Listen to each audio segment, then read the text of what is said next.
What's up, guys? I'm back with a new lesson, and this time we'll be discussing scales. So in this video, we're gonna be talking about like all the type of scales. And a couple videos ago, my key signature video, I covered the major scales. So if you want to learn more about that, um, you know, watch the video and give me more views, please.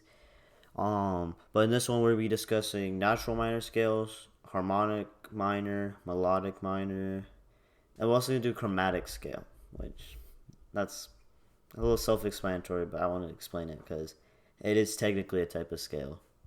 And then I'll also be discussing scale degrees and I guess scale numbers. I don't remember if that's like the actual name for it, but that stuff. So yeah.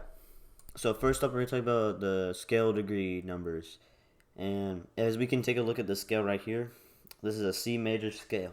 So the first note, which in this case is a C, would be the 1, which is called a tonic as well. And then if you go up one note, I guess the next note in the scale, that'd be a D, which would be a scale degree 2 or a supertonic. And if we go up to E, that'd be a 3 or a mediant. If you go up to 4, that'd be subdominant. If you go up to G, that'd be dominant because that's the 5th. And then if you go up to A, which is the 6th, that'd be the submediant. And then if you go up to B, that would be the leading tone.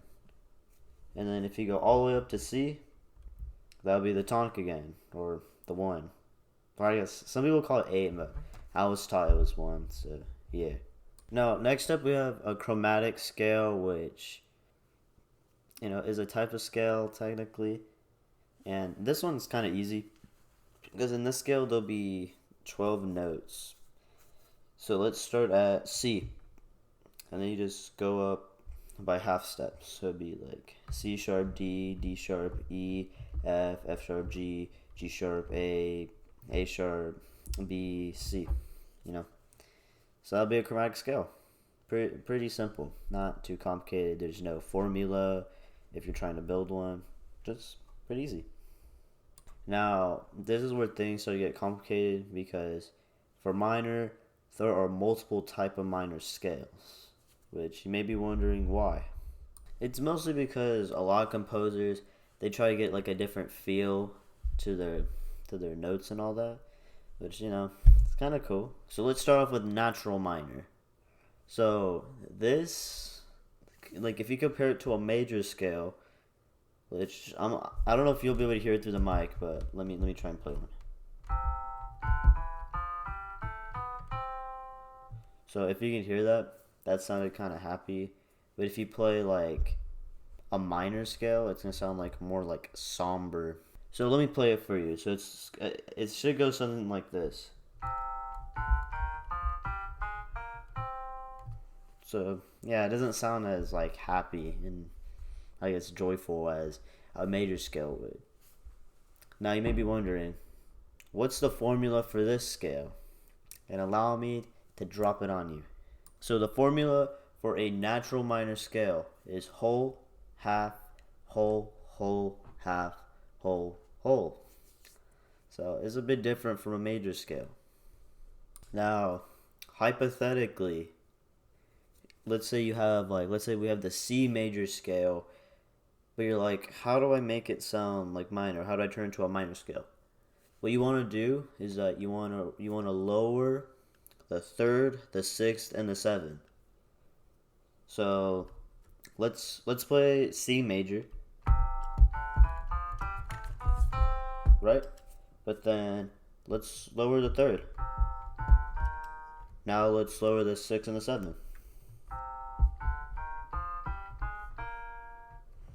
And as you can see, it sounds way more minor than it did before. Now, next up, we have her harmonic minor scale. I can't get it out of my mouth. This one is more or less the same as a natural minor scale, except you raise the 7. So, I'm gonna try playing it. But remember, just like in the minor one, you only lower the third and the sixth. So look.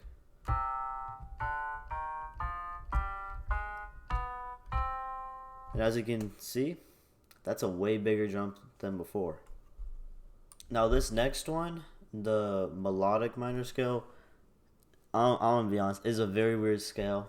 So, okay, let's take the natural minor scale from the beginning. And instead of lowering the 6 and the 7, we raise the 6 and 7. So, really, it's going to sound something like this, which is going to sound a little, it's going to sound more major.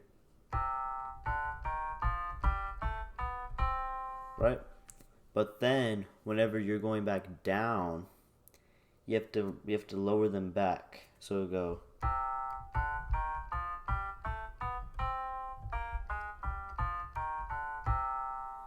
So a very weird sounding scale. But yeah. So a couple things I want to say at the end of the video. One, there's not gonna be a video next week because next week for me is spring break. So and I'm gonna be out of town, so unfortunately I will not be able to record anything. So yeah, I'll be back in a couple weeks, hopefully. I might be busy watching Purdue lose to Tarrant County Community College. But yeah. So hope you all have a good day or a good night. And remember to stay awesome and to stay skibbity.